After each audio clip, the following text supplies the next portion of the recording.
Assalamu alaikum everyone, this is Mahanur Iqbal and here we begin with our topic that is current electricity. आज हम potential difference को पढ़ेंगे. Potential difference is voltage. इसकी definition है the work done per unit charge to move it across the component that is load. अच्छा भाई component और load क्या होता है, इससे पहले हमें जानने की ज़रूरत है कि इस definition का मतलब क्या है. ये कह रहे हैं कि charges पर वर्क होता है ताकि वो एक लोड के अक्रॉस मूव कर सकें. लोड क्या होता है?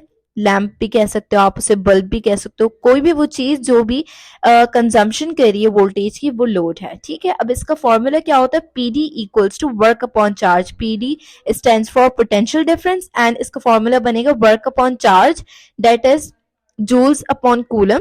वर्क का ऐसा यूनिट होता है जूल्स एंड कूलम्स का होता है क्यू, चार्ज का होता है कूलम्स. इसको जूल्स अपॉन कूलम्स मिलकर बनाता है volt.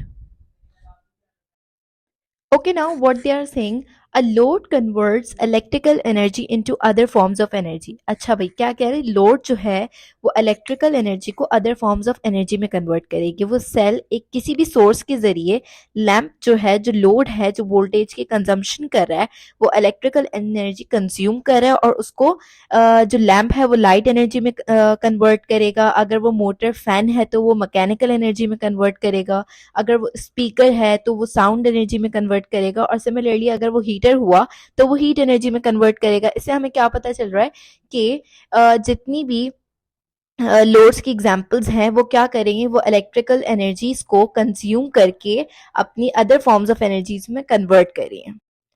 So here we have the comparison between EMF and PD. In my last video I have told you about EMF and PD के बारे में तो हमने अभी ही पढ़ा है. तो अब हम इनके comparisons देखते हैं. EMF की definition है the work done per unit charge to move it around a complete circuit. पूरी complete circuit के around move करवाता है. वोल्टेज जो है वो the work done per unit charge है, लेकिन move it around the component only. अब ईएमएफ का फॉर्मूला और वोल्टेज का फॉर्मूला सेम है, work upon charge that is joules upon coulomb, और उसको joules upon coulomb is volt. अब क्या कह रहे हैं? The work done per unit charge is done by the source. यहाँ पे work done per unit charge कौन कर रहा है भाई? सोर्स करवा रहा है, converting non electrical energy to electrical energy.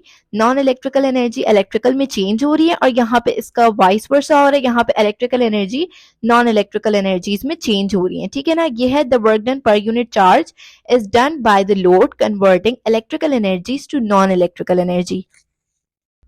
Volt meter. अच्छा भाई, वोल्ट मीटर से ही पता चल रहा है कि क्या है. वोल्ट मीटर जो है वो वोल्ट को मेजर करता है. An instrument use to detect and measure EMF and PD. इसका सर्किट सिंबल कुछ इस तरह है. इसके दो टर्मिनल्स दिखाने हैं, लेफ्ट और राइट साइड पे, और बीच में V है. और क्या कह रहे हैं? It is always connected parallel across the component. इसको हमेशा पैरेलल लगाया जाता है पूरे सर्किट के. जो पूरा सर्किट बना हुआ होगा उसके पैरेलल लगाया जाएगा ताकि हम इसकी रीडिंग ले सकें. अब ये ऐसा क्यों है, हम इसको सीरीज में क्यों नहीं लगा सकते, ये मैं आपको इलेक्ट्रिक सर्किट के चैप्टर में बताऊंगी. यहाँ पे अब हम पढ़ेंगे it is always used with the suitable range to obtain good precision. ये जो है ये है analog multi range volt meter. लेकिन क्या कह रहे हैं कि a digital volt meter is better than an analog volt metre.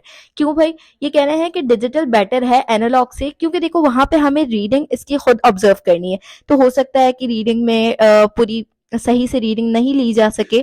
Digital volt metre आपको खुद रीडिंग बताता है और ये ज्यादा बेटर होता है.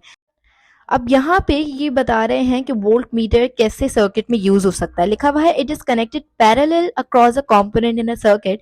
ये एक कंप्लीट सर्किट, आपको लैंप नजर आ रहा है, यहाँ पे बैटरी नजर आ रही है, और ये वोल्ट मीटर है. ये वोल्ट मीटर है जो कि जिसके दोनों टर्मिनल्स इसके पैरेलल लगे हुए हैं.